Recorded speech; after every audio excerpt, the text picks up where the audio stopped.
Hello আমার দুষ্টু প্রিয় মিষ্টি বন্ধুরা তোমরা সকলে কেমন আছো? আশা করি তোমরা সকলে অনেক অনেক ভালো আছো। বন্ধুরা তোমাদের জন্য নতুন একটি গল্প নিয়ে চলে আসলাম।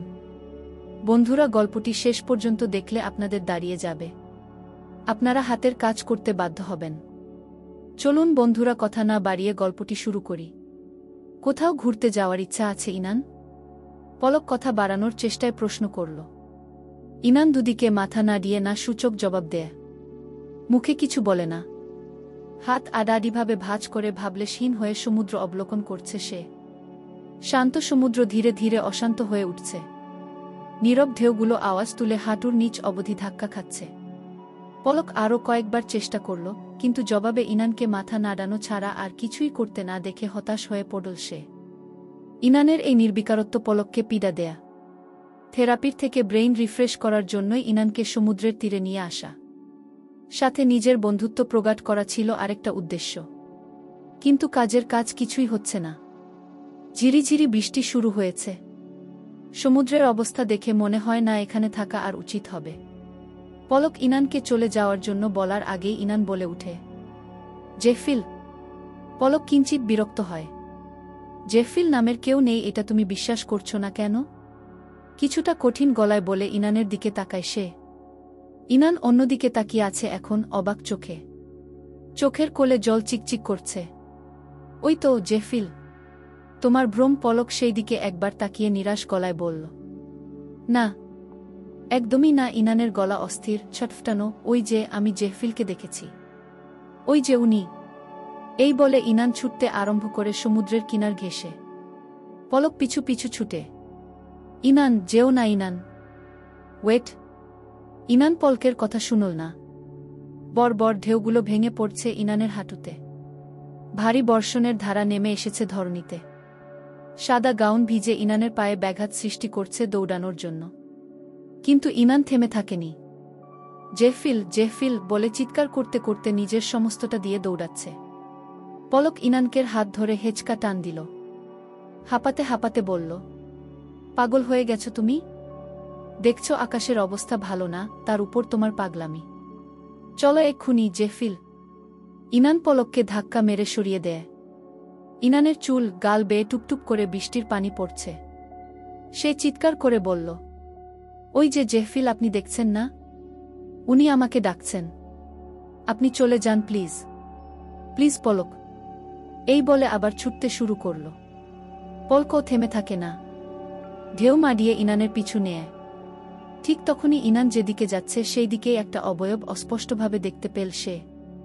বৃষ্টির কারণে ভালো করে বুঝতে পারল না, কিন্তু তার মনটা অস্থির হয়ে যাচ্ছে। হঠাৎ খারাপ চিন্তারা আসছে, ধোঁয়াশায় তলিয়ে যাচ্ছে সে। কিছুতেই হতে পারে না। হয়তো ইনান অচেনা কোনো এক লোককে জেফিল ভেবে এগিয়ে যাচ্ছে, হতে পারে। মনে মনে শক্তোক্তি করল পলক। কিন্তু মন তার মিথ্যে আশায় পানি ফেল। অবজবটিও সাদা কিছু একটা পরনে। অবজবটির চেহারার গড়ন ঝাপসা হলেও পলকের মনের মধ্যে থাকা কণ্ঠ বলল, এটা তার সেই প্রতিদ্বন্দ্বী। ধরে আসা গলায় ভেঙে ভেঙে বলল, ইনান, আমার ভালোবাসা, যেও না, আমাকে ছেড়ে ফিরে আসো দয়া করে ইনান। অবাক হল যখন নিজের কণ্ঠ নিজেই শুনতে পেল না। কেউ যেন গলা টিপে কণ্ঠরোধ করে রেখেছে তার। চিৎকার করে ডাকল ইনানকে। আশ্চর্য! ইনানকে ডাকল ঠিক, কিন্তু আওয়াজ বের হল না। পা আগাতে চাইছে না কেন? ছোটার গতি কমে এলো ধীরে ধীরে। পা থেমে যাচ্ছে না চাইতেই। অথচ সে চাইছে ইনানকে থামাতে, ইনানের হাত ধরে ফিরিয়ে নিয়ে যেতে, কিন্তু তার শরীর অজানা কারণে কেমন অবশ হয়ে আসছে। হাঁটু ভেঙে হঠাৎ বসে পড়ল। গর্জন তোলা ঢেউ আক্রমণ করছে পলককে। সে ঘোলাটে চোখে দেখল সাদা গাউন পরিহিত ইনান একটা অবজবের দিকে ছুটে যাচ্ছে, যে হাত বাড়িয়ে ইনানকে বাহুডোরে আবদ্ধ করছে। তারপর পলকের চোখ ভিজে উঠল। পলক চোখে হাত দিল। এগুলো বৃষ্টির পানি, তাই না? নিজেকে বুঝ দিল। কিন্তু সে জানে এগুলো যে বাড়িধারা নয়, বরং অশ্রুধারা। কাঁধে কারো হাত পড়ল। পলক তাকায় না। চেনা কণ্ঠের একজন পুরুষ বলে উঠে, আপনি অনেক করেছেন পলক, নিঃস্বার্থে ভালোবেসে গেছেন। তবে একতরফা ভালোবাসা দিয়ে আসলে কিছুই হয় না। আপনার মনে ইনান থাকলে ইনানের মন কিন্তু অন্যের দখলে। মেনে নিন পলক, আপনার ডেস্টিনি ইনান ছিল না, আর না ইনানের আপনি। উত্তাল মেঘেদের গর্জন, ঢেউয়ের তাণ্ডবে ধরাধাম মাতোয়ারা। থেকে থেকে বিদ্যুৎ চমকাচ্ছে। সেই বিদ্যুৎ চমকানোর আলো ইনান দেখল একজোড়া ধূসর চোখ তার দিকে গভীর চাহনি মেলে তাকিয়ে আছে, যার অতলে ইনানের জন্য ব্যাকুলতা, এক আকাশ ভালোবাসা। ইনানের উত্তেজনা বেড়ে চলছে, ঠিকমতো দাঁড়াতে অবধিও পারছে না। দৌড়ে গিয়ে ঝাপটে ধরে সামনে দাঁড়ানো চওড়া বুকের লম্বা মানুষটিকে। অঝোরে কান্না করতে করতে জেফিলের গলা জড়িয়ে ধরল শক্ত করে। জেফিল ও পেশিবহুল বাহুর মধ্যে ইনানকে বন্দি করে নিল। ইনান মাথা তুলে জেফিলের মুখ, গলা, বুকে হাত বুলিয়ে চুমু খেতে লাগল অস্থির হয়ে। আকুল হয়ে বলল, আপনি জেফিল তো? প্লিজ বলুন, আপনি সত্যিকারের জেফিল? আমি কল্পনা করছি না তো, তাই না? জেফিল ইনানের হাত নিয়ে নিজের গালে রাখে।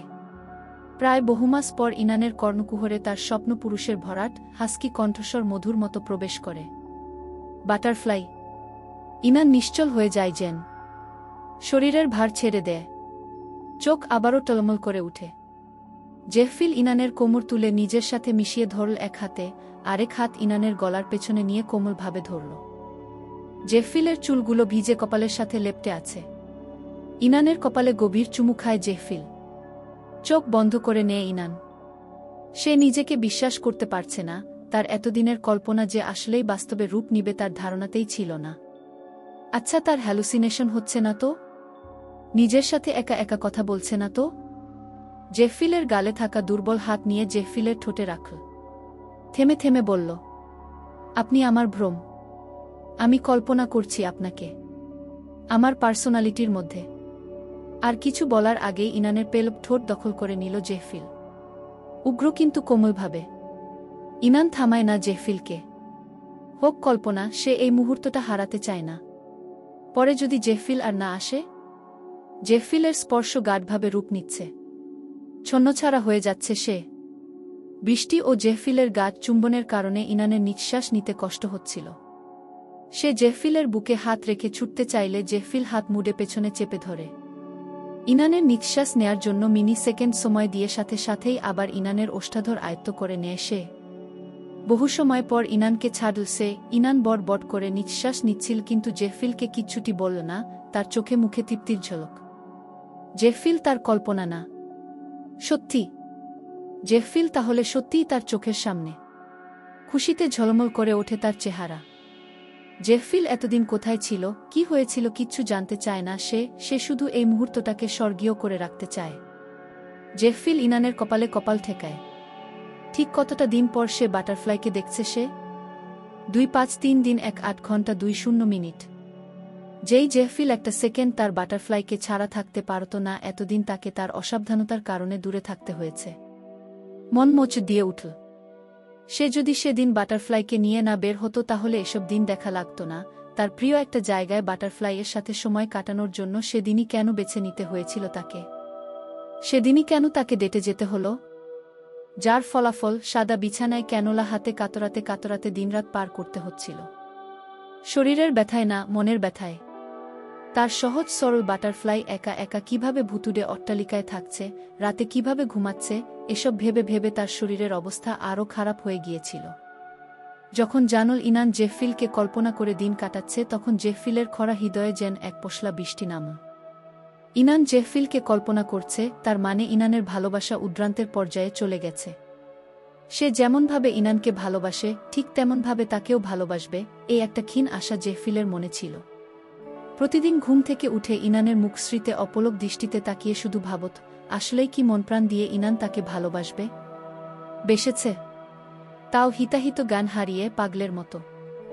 জেফিল যতটাই না খুশি ছিল ততটাই বিষণ্ণ ছিল তার হৃদয়। এক আকাশ পরিমাণ ভালোবাসার সাক্ষী থাকতে না পারাটা তাকে কুড়ে কুড়ে খাচ্ছিল পুরোটা সময়। ঠিকমতো খাওয়া ঘুম কিচ্ছু হতো না, আর সেটাই তার আরও একটা ভুল ছিল, যার কারণে অসুস্থ হয়ে আরও বেশি দিন ডাক্তারদের আন্ডারে থাকতে হয়েছিল। চোখ বন্ধ করলেই ইনানের চেহারা ভেসে উঠত। চাতক পাখির মতো অপেক্ষা করে দিন গুনত। কতটা হিংস্র হয়ে গিয়েছিল সে এই কয়েক মাস। আরও হিংস্র বানিয়েছিল যখন শর্তের করা কাজগুলো শুনল।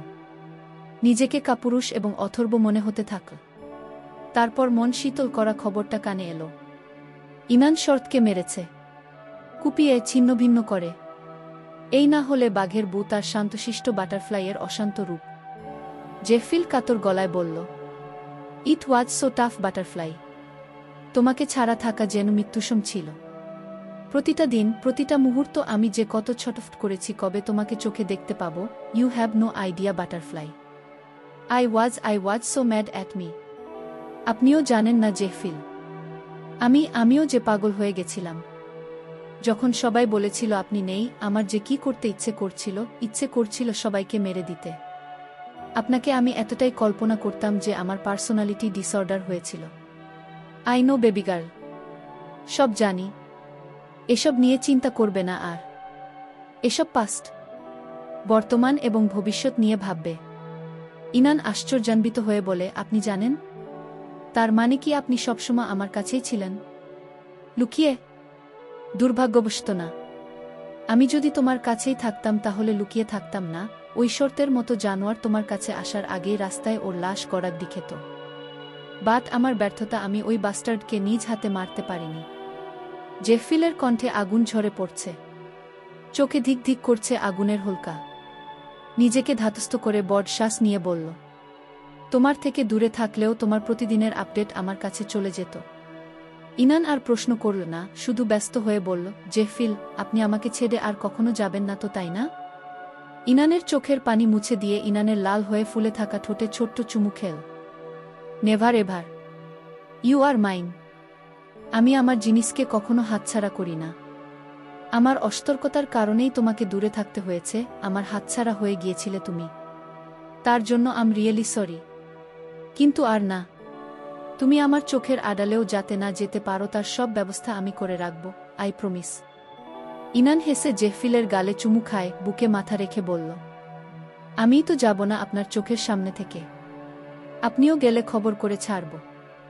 যেখানে যাবেন আমাকে নিয়ে যাবেন, ঘরের বাইরে গেলেও। বোঝা গেছে? ইনানের হাতের উল্টোপিঠে কিস করে মাথা নিচু করে কুর্নিশ করার ভঙ্গিতে বলল, your word is my command, princess. ইনানকে কোলে তুলে নিয়ে সে লাজ রাঙা বাটারফ্লাইকে সে আর ছাড়ছে না।